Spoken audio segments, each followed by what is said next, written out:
केला। एक नोट निवडणूक आयोगाने केंद्र सरकारकडे पाठवली आणि या सरकारने घाई गडबडीत कायदा केला की आता याच्या पुढं निवडणूक झाल्यानंतर झालेलं मतदान, ते मतदानाची पेटी किंवा विरोधी पक्ष सातत्यानं संशय व्यक्त करतोय, अशा पार्श्वभूमीवर तुम्ही हा कायदा केलात, जो कायदा नाही तो कायदा करून 45 दिवसामध्ये तुम्ही ते मतदान आणि त्याचा पुरावा नष्ट करायचा हा जो कायदा केलात, आज ही लोकशाही पूर्णपणे धोक्यात आहे, ही लोकशाही अडचणीत आहे। राहुल गांधी म्हणतात म्हणून त्यांची टिंगलटवाळी केली जाते, पण ते म्हणतायत याची दखल या देशामध्ये घेण्याची गरज आहे। केला एक नोट निवडणूक आयोगाने केंद्र सरकारकडे पाठवली आणि या सरकारने घाई गडबडीत कायदा केला की आता याच्या पुढं निवडणूक झाल्यानंतर झालेलं मतदान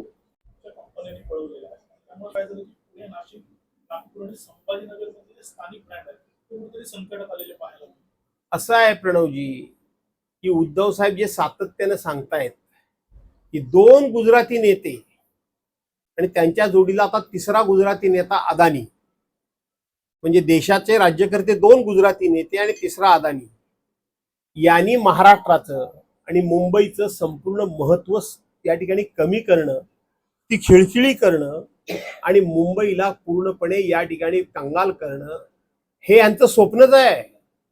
त्याचाच हा परिणाम आहे। प्रत्येक गोष्ट महाराष्ट्रातली गुजरातमध्ये जाते कशी?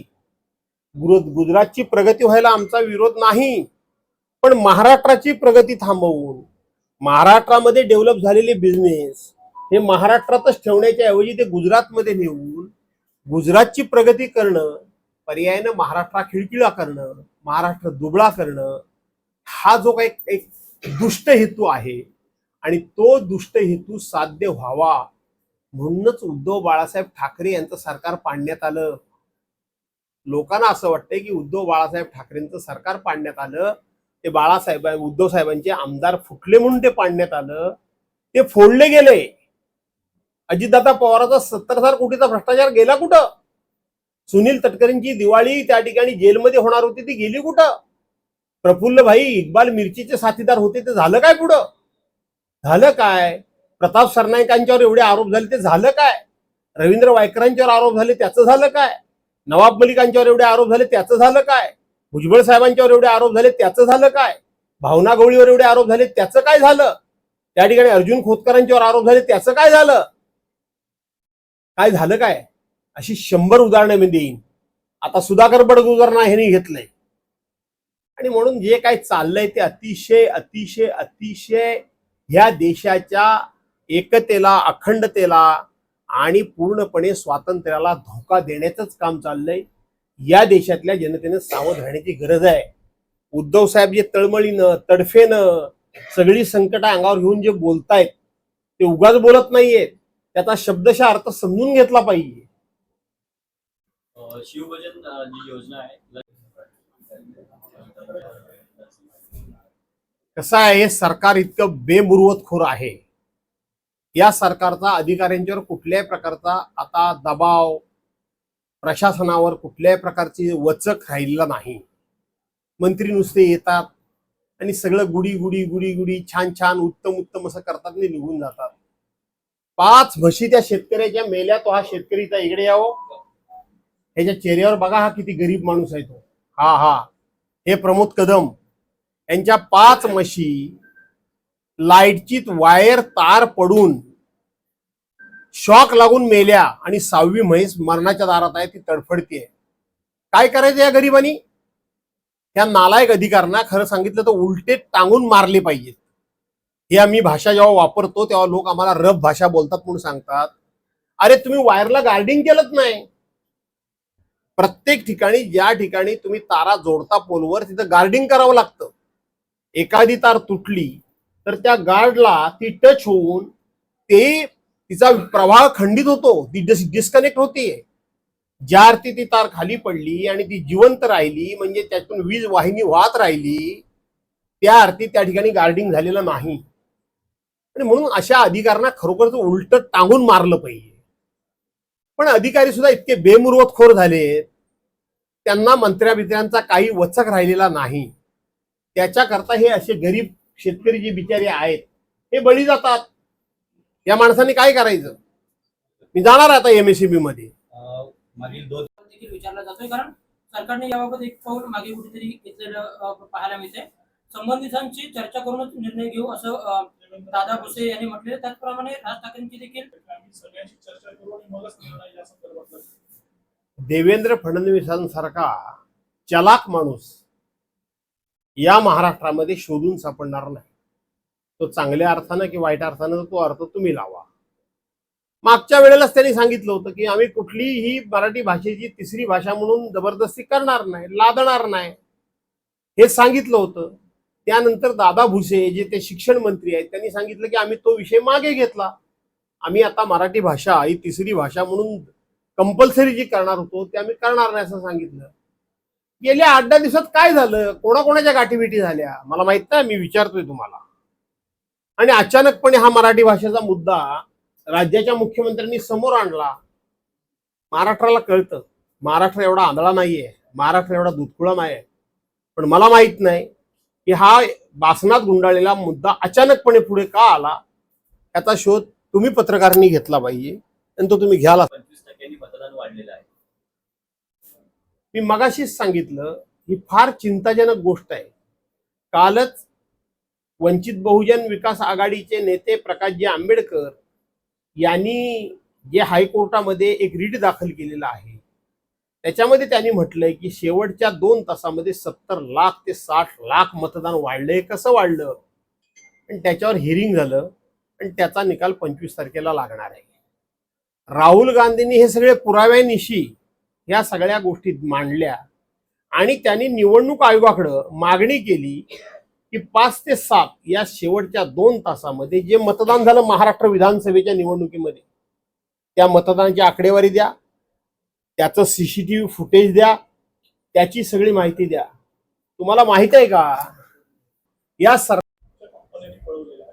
त्यामुळे काय झालं की पुणे, नाशिक, नागपूर आणि संभाजीनगरमध्ये स्थानिक ब्रँड आहेत ते कुठेतरी संकटात आलेले पाहायला मिळतात. असं आहे प्रणवजी की उद्धव साहेब जे सातत्यानं सांगतायत की 2 गुजराती नेते आणि त्यांच्या जोडीला आता 3रा गुजराती नेता अदानी, म्हणजे देशाचे राज्यकर्ते 2 गुजराती नेते आणि 3रा अदानी यांनी महाराष्ट्राचं आणि मुंबईचं संपूर्ण महत्व या ठिकाणी कमी करणं, ती खिळखिळी करणं आणि मुंबईला पूर्णपणे या ठिकाणी कंगाल करणं हे यांचं स्वप्नच आहे. त्याचाच हा परिणाम आहे. प्रत्येक गोष्ट महाराष्ट्रातली गुजरातमध्ये जाते कशी?